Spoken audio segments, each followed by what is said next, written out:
Hi, I'm Jennifer Wild, and you're listening to Sober Exposure.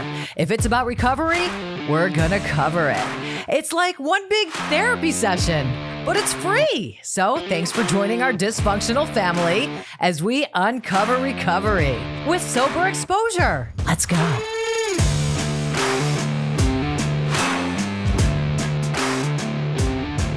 Sober Exposure, welcome. It's Jennifer Wild. I have Lane Kennedy here, and Lane is going to teach me a lot. I have a feeling I'm going to learn a lot on this episode for sure. And I love that you have a Beatles poster right there. You can't see it, but I have a Foo Fighters, Stevie Nicks. I'm all about the rock and roll. So already I can tell we're going to get along. And I actually met Lane recently, but she didn't realize Insight Timer, which is a meditation app. I heard the voice and I knew the voice from somewhere. And then I was like, I've listened to your meditations before. And I'm like a closet wannabe meditation voice person. I think I have a little too much energy. I don't know if I could quite pull it off, but so anyway, also you are open and honest about your addiction and alcoholism. And why don't we start with that and then move forward to the solution? So tell us a little bit about who Lane Kennedy is. Welcome to the show. Thanks, Jen. It's really great to be with you. And it's good to be alive and in recovery and standing upright. That's like just a good place to start. It's good to be breathing, and it's good to be asked to, be in connection with another beautiful, sober being. I love my sober life. It wasn't anything that I had looked for. I didn't think I had a problem because I drank and used like other people that I was hanging out with drank and used. But what was different about me is that I had some real issues with being consistent with life. I had some consistency problems. I had some consistency problems around paying the bills, putting oil in the car, feeding my dog or animal, feeding the animals. I had some consistency with, just feeding myself. And, luckily for me, I happened to be with a musician who decided, that they were kind of done. And we ended up getting sober together in Laurel Canyon in the Hollywood Hills. And it was an experience that I never want to forget. It was a great way to start my recovery. I was, with musicians and people.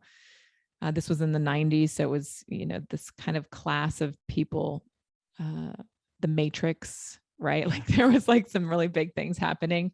And it was a good time to find recovery for me. And I haven't had to use or drink again. And I'm really grateful for that experience because I've been able to evolve and find my passion, which is using my voice to help others find that calm and connected life. Yeah. And you definitely have the voice for it, but it's more than just a voice. You know what I mean? Because there's so many people with the voice, but it's almost like with your meditations, there's nothing written down. I don't feel like you're reading a script. No. It's just so innate. It's like, it's innate. It's something innate. And it's absolutely amazing. And you talk about the 90s and the rock and roll lifestyle. I don't know if you know this about me, but I was a rock and roll radio personality in the Rock and Roll Hall of Fame city of Cleveland, Ohio throughout the 90s. So I know that world. Yes. I could tell you about every tour bus that went through town, so, that it was a magical time. And I did have, I had a lot of fun because it was before it went really dark, but I was truly still an addict. I worked for a radio station, WMMS, and they were so clueless because they pulled me aside and they're like, okay, so there's obviously a problem here. When your rock jock is using too much, that there's a problem. When the your program director's like, you got to stop using so much, even though we want, it was all about sex, drugs, and rock and roll. That was my image. And so they wanted me to go to a spa. Oh, yeah. Like, we're going to pay for it. We're going to send you to a spa. And I knew that wasn't going to do the trick. So I took myself to treatment, and I wish my journey was like yours. No, I don't. My journey was my journey. Yeah. Your journey's your journey. Everybody has their own journey. And that's the beauty of recovery, is that we are all very unique individuals, and each of us has a story that's going to just help one other person find their way. Yeah. Yeah. So yeah, cause I do like to beat myself up. If only I would have gotten it that, then or whatever, but then I wouldn't be who I am today. No. And, I do a lot of work about relapse prevention now, because I know a lot about relapsing. That's for sure. So, all right. Been sober since the 90s. And how did you find your, I don't want to say spirituality, but was that something you always had? It's so funny. I thought, sitting in the backyard in the canyon, chanting and having like incense going was like cool. I grew up in the 60s in Golden Gate Park. My parents were hippies. So there was this like spiritual thread that kind of was woven through me. But when I found recovery, I was so enchanted by the mystery of how I stopped drinking. Like, I just couldn't understand it. I was like, just not interested anymore. And, I was like a daily, like, let's get it on. And so to have that removed from me, I was like floored. So I had this quest to figure it out. And I did a lot of studying. I got into Buddhism really deeply. I moved to Southeast Asia. I moved in with some monks and chanted, got up at 4, slept on a wooden pillow. I did the Did that help? thing. You know what it did? It helped me understand what I didn't want. It was really cool to bathe in mud, because that was the life. But what I realized is that when you jump into that spiritual practice, you relieve yourself of all human, like the desires, right? We're humans that have this desire. And when you start practicing, that path, it was getting rid of things, like eliminating those desires. And I just wasn't ready for that. I just wasn't ready for that. And so I kind of found this happy medium place, where I found a place on the beach and discovered that this presence lived within me when I was really quiet and still sitting on the beach. And I would have the waves come up over me. And it was this shift in my being that allowed me to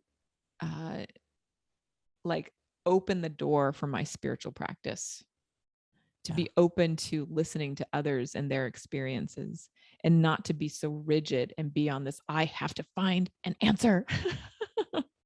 Right. Yeah. And that causes what I want to talk to you about. That just causes so much stress. Yeah. It's like stressful to be spiritual. Like, it's not supposed to be stressful to be spiritual. And I do that all the time. Like, I got my bowls, I got my crystal. I don't mean the bowls I smoke anymore. I mean my Tibetan singing bowls and my crystal singing bowl, and they all help, and they're great tools. And I love sound therapy, and I think they're wonderful tools. However, like you said, it's that stillness and silence that I feel is what really is going to make the difference. So how about like the 12 steps? Did you work? Are you one of those like big book thumpers, 12 steps? I mean, help me there. So I believe in principles. I believe that spirituality is based on what we have, our words. Like, like we can be spiritual, but we have to define that, being quiet, being in the moment, like we have to put words to it. So I believe that there are a set of principles that I live by. And those principles have changed me profoundly. Hope has changed me. Perseverance, forgiveness, acceptance. All the principles behind the 12 steps. Like they say, first, step 1, principle behind is honesty. And so it sounds like your kind of model is more the principles behind the 12 steps than the 12 steps is. I believe that there are tools that I constantly go back to. And I always just go back to the principles. Mm-hmm. Those principles are deeply ingrained in me. Yeah. And they allow me to tap into that divine source really like quickly. And it's amazing when you are, it's for me at least, because I'm like so many other people that struggle with just that divine connection or whatever, you know, I'm one of those people. And so you give me the big book and the 12 steps and all that, and then you tell me to write a 4-step. Just, I'm like, I want it now. You know, we want our immediate gratification, and it just takes so long, and I'm not getting it. I get so much more if I go to like a Reiki circle, because I feel it. I could feel it, you know? So I'm not sitting here saying anything bad about the 12 steps. The 12 steps save lives. And I was just really curious where you stood on that, because I like to talk to people that really dive deep where they're at with the 12 steps. Yeah. You know, I think that everybody has their own pathway, right? Everybody's going to find that spirit, that connection in their own way. Yeah. So somebody may be a big book thumper. Great. You know, somebody may be into Buddhism. Great. Somebody may want to do inventory. Great. Right. Everybody has their path. And as long as they're not drinking, great. That's all the matter. Yeah. I bring it up because, I mean, anything goes, and the way that I'm very outspoken about a lot of things, and I'm a little bit angry because I feel like every time I go to AA, I feel like I get judged, because it's like, if you don't do it this way, then you're not going to stay sober. Okay. So if you're telling me I'm not going to stay sober, I'm not going to stay sober. Right. So I have a real big issue. I'm so glad that you're bringing this up. I have a real big issue with people who, there's somebody in particular that I'm thinking about, but I don't know. Let me just pause. I have an issue with how Alcoholics Anonymous has been trashed. And Alcoholics Anonymous saves lives, period. What doesn't save lives are people that have personalities that bash other people. So if you look at Alcoholics Anonymous, you know, it has transformed people's lives through the last, 80 years, 90 years, right? It's been around for a long 35, time. 35, yeah, 1935. So it's people who have had a bad experience because of another person who treated them badly. They misbehaved. They said something that was trite.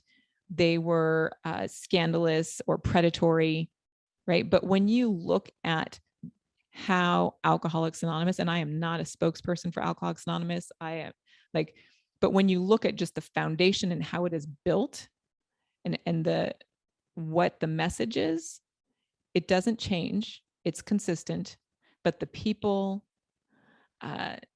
behavior, all of that changes, which is a real problem, because then other people don't have the opportunity, because they hear, oh, Alcoholics Anonymous is not okay.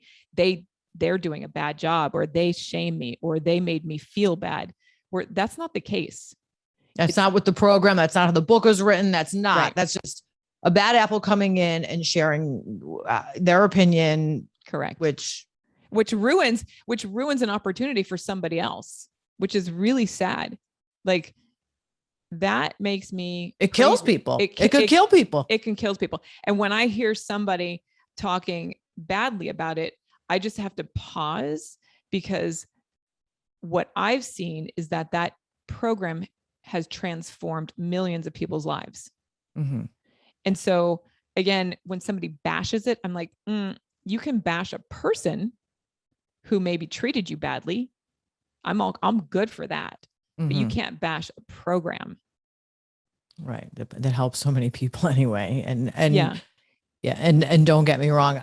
AA has saved my life and saved my ass. I just went through a relapse, and coming back was a little tough. It was a little tough. Yeah. It was a little hard. And it's hard because there's so much judgment, which is and there's a lot of judgment with people in younger sobriety, I feel, because they just don't know. And people that have time are not outspoken, which is really harmful, I think. Because if people with time spoke up and said, you know what, it's okay, more people would stay and live. Amen. Yeah.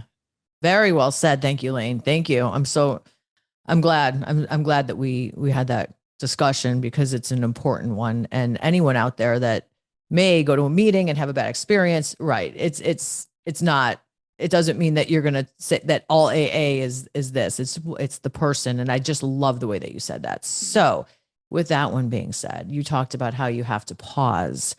A lot of the people that listen to this podcast are either early in recovery, or maybe not even an alcoholic or addict, just have life problems, and impulsivity and stress management. Can you help us? I know that. I love you. Yeah, it's so important to just pause before we think, before we react. We live in a society that is now. It was 5 minutes ago. Things should have been done.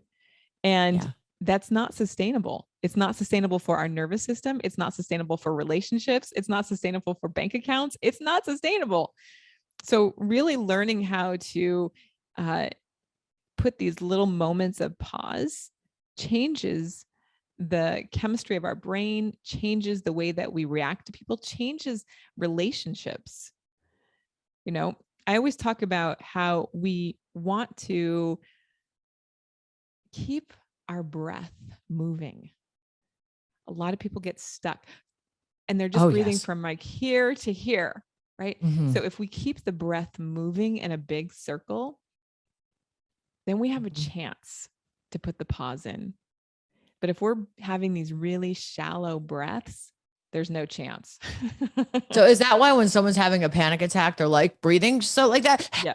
Yeah. I never had panic attacks. All of a sudden I'm getting panic attacks. And it's like, and I'm being taught when that happens to do mindful breathing, and I'm learning a lot about mindful breathing. And I did something years ago which was interesting because are you familiar with the art of living?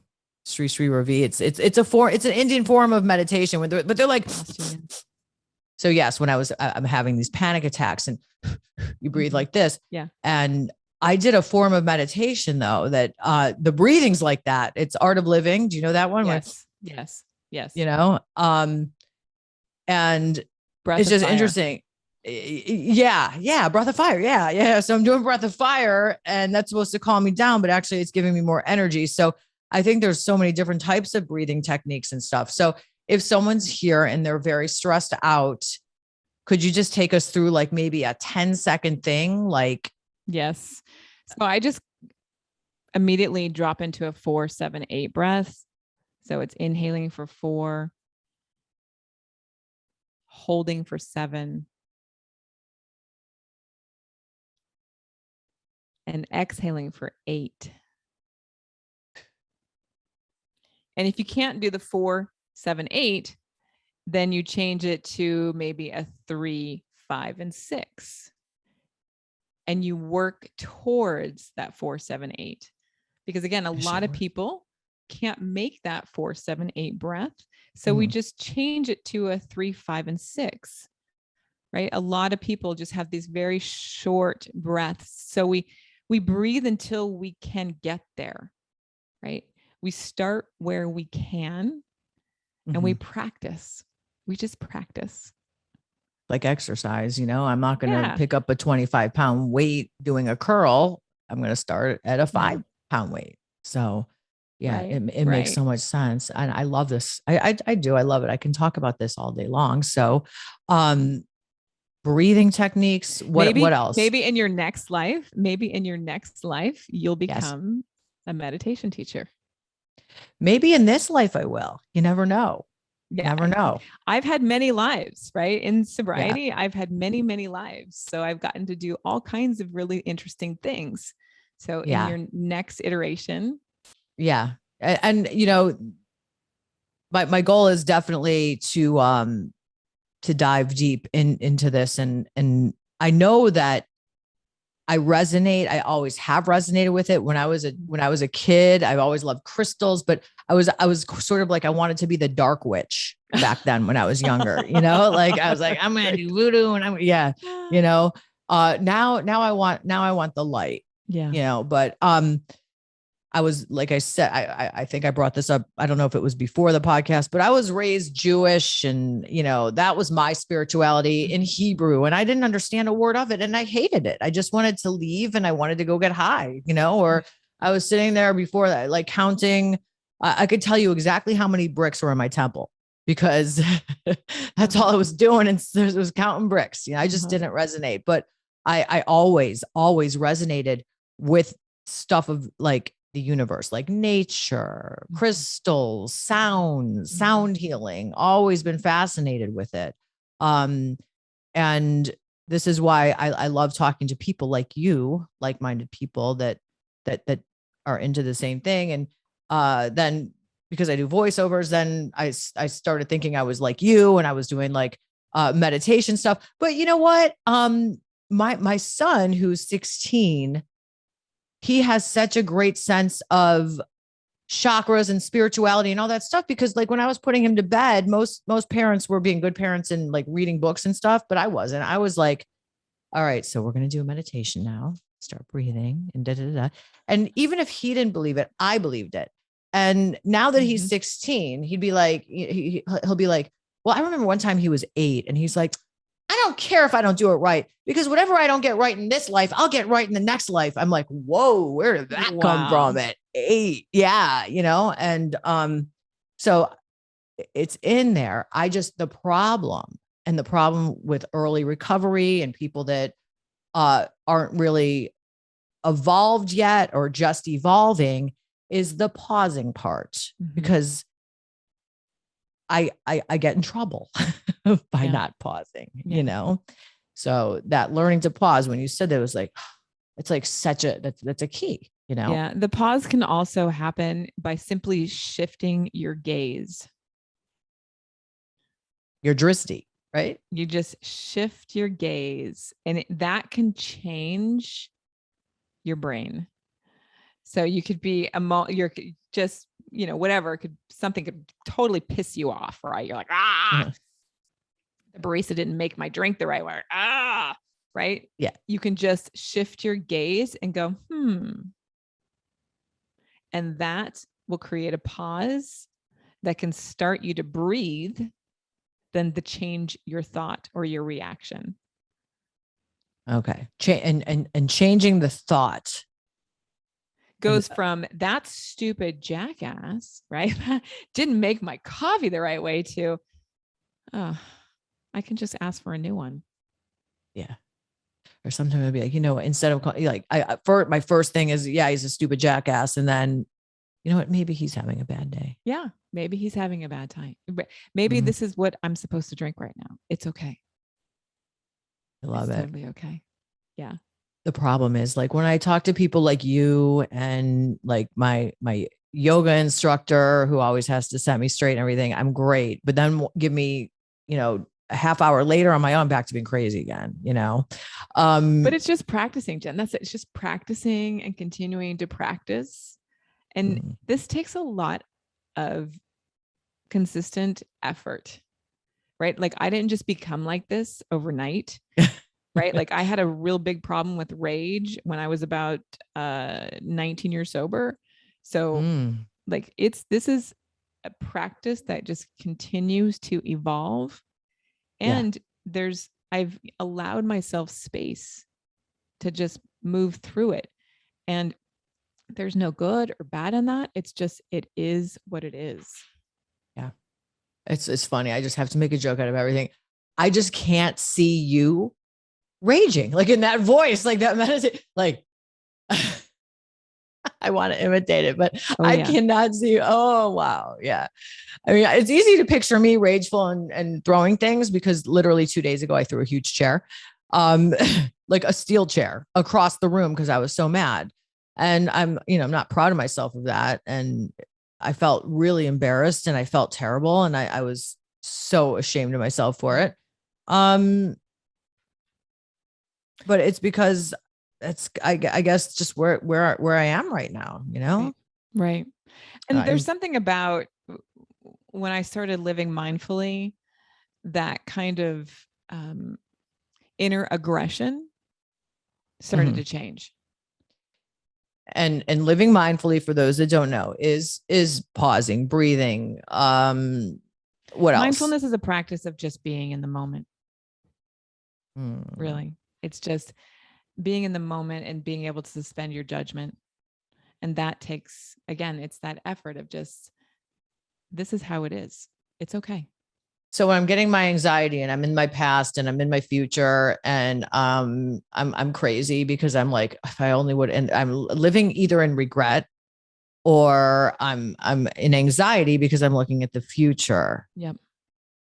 How you breathe, meditate, mindfulness. It's really like, you talked about the little barbell, the gym going, lifting out, working out. It's really, the brain needs to be exercised, and mindfulness is the practice. And, you go to the gym and you get a trainer. It's the same. It's the exact same thing. You have to learn how to practice. And now there's no better time than now to start doing it, because the world is not slowing down, right? We're becoming, it's more fast paced.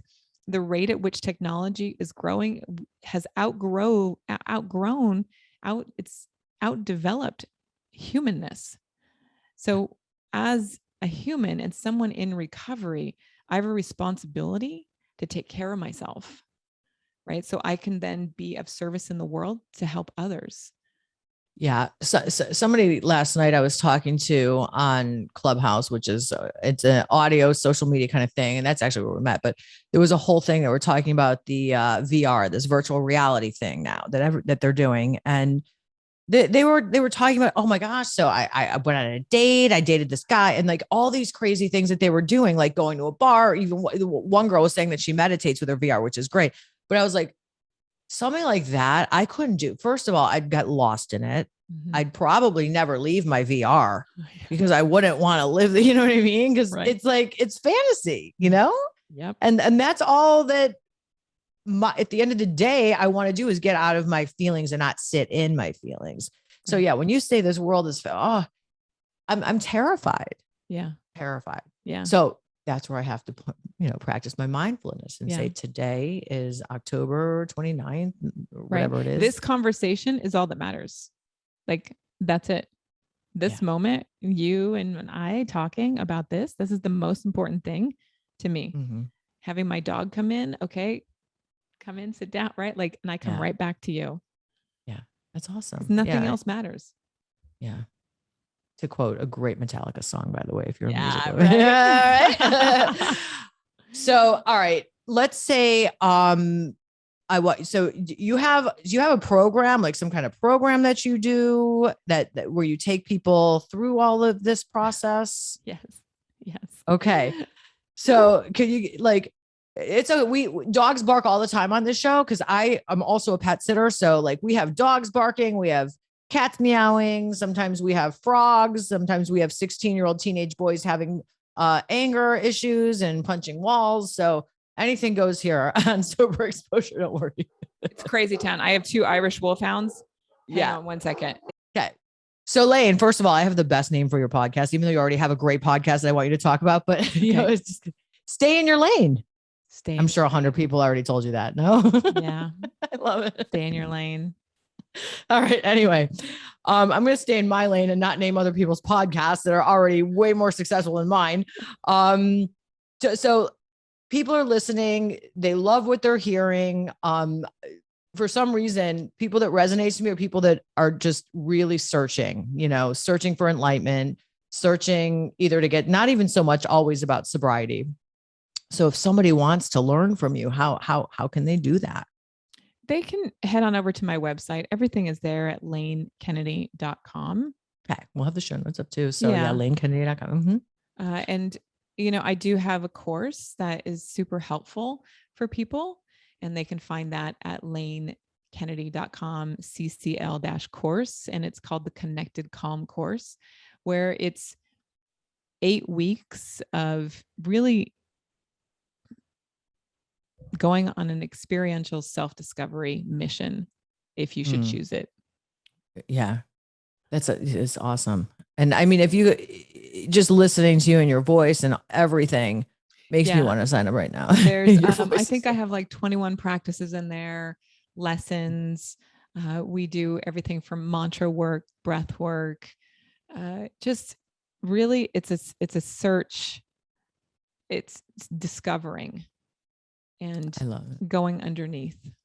Yeah. I love that. Going underneath. Yeah. Going underneath and going inside instead of the outside. Yes. Pausing. If what I just really got right now is just to practice to pause, because when you're in early recovery, you're still so reactive. Mm-hmm. Plus you throw attention deficit disorder on top of that, and you've got a combination of fireworks. So I did do something I was really proud of today, though. Ex-boyfriend, was obsessed with for years. And this girl that total random, she lives in Pittsburgh. We're in Florida. And she's like, oh, you know him? I know my husband works. I was like, what? That would have been the perfect. And I'm so impulsive. I struggle so much with impulsivity. So I was like, I'm calling him. I can't wait to tell him I met her, And that would have been so self-destructive, because it took me a year to get over this person. Mm-hmm. And I literally had the text. I was ready to, and then I paused, I stopped, and I said, no, I'm not doing it. And I mean, yes, that's good work. Yeah, it was a good job today. Good job, Jen. Bitch, you're doing a good job, bitch. Sorry. All right. So do you want to do a practice? I definitely, you read my mind. Okay. Let's do a practice. Let's do a practice. Yeah, let's calm everyone down. For your listeners who are perhaps driving, you can come back to this part, or you can just listen and be mindful of the drive. And for those of you who are just listening, let's together take a breath right here together. Inhale and exhale. And allow your eyes to begin to shift downward, closing the lids, and allowing the breath to continue to move effortlessly through you.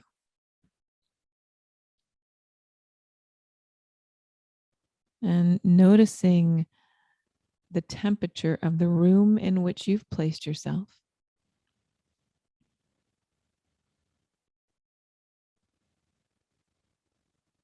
And allowing yourself to simply be, giving yourself permission to settle into the surface in which you sit.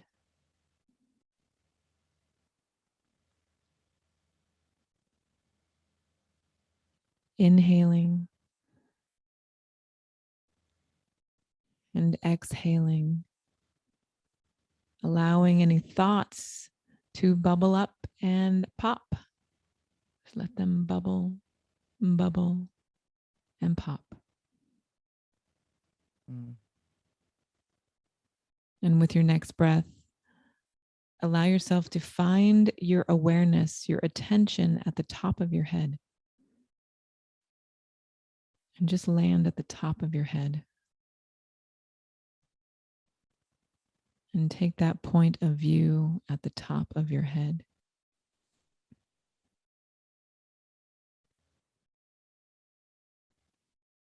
And just let your breath move into your brain.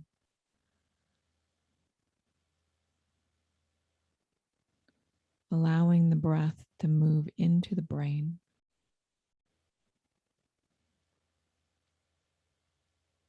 And finding a dial from 1 to 5 and dialing down the circuitry of the brain, moving it down to 4,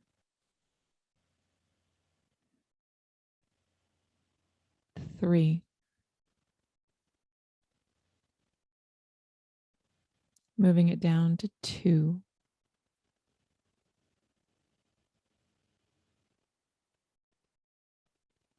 and allowing the dial to move down to 1.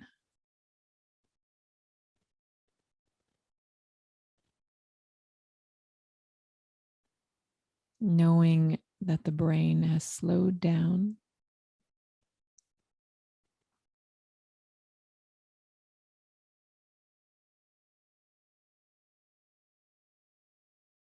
And with your next breath, just draw your attention through the midline of your body into your throat.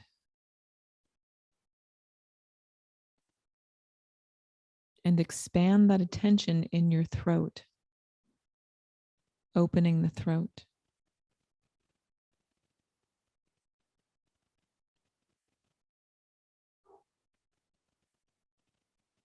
And bringing that awareness and dropping it through the midline to the heart.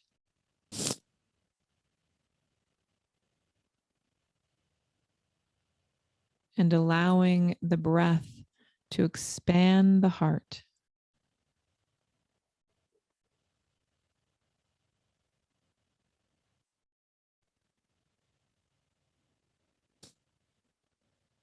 And right there in your heart, allow the message of the heart to say thank you.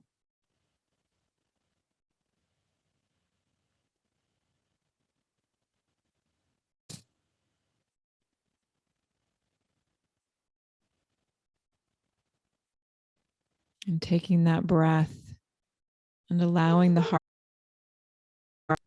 to contract.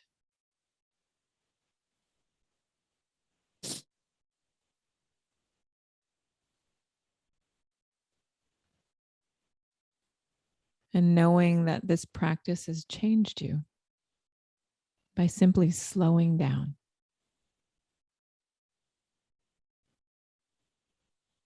And moving that awareness back into your brain. And seeing that dial and placing that dial anywhere you'd like. 1, 2, 3, 4, 5, or 4, or 3, or 2, or 1. Knowing that you have control of that speed.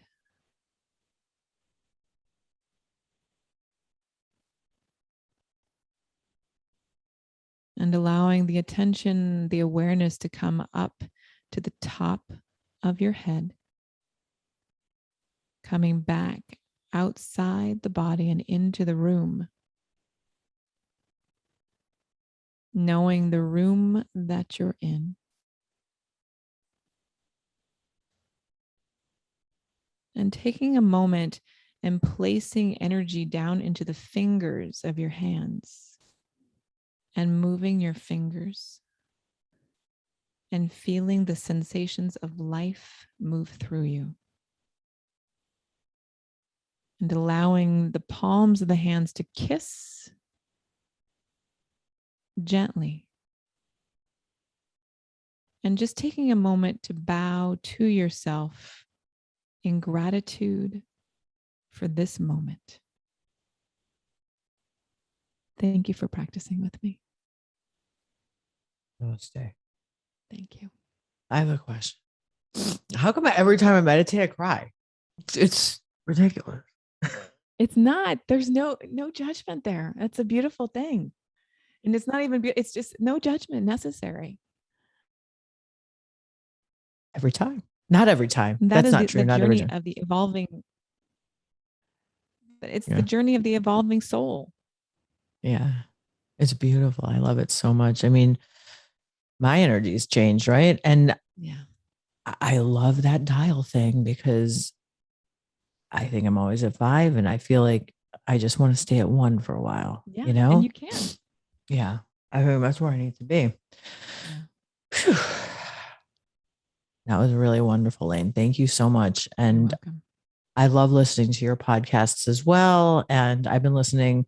Unfortunately, it's chaos here all the time. I listen at night and it really helps me. It really does. And that's why I was really adamant about having you on. And I know that you squeezed me in because you're so busy. You're busy, which is good. Busy is good. And that was beautiful. Thank you so much. Thank you. And this is Sober Exposure. And now that we're all calm and meditated, namaste, and have a great day. Thank you. Thanks, Jennifer. Need more? Of course you do. The show's all about needing more. Go to my website at soberexposure.show or get stuck on my Instagram at soberexposure_podcast.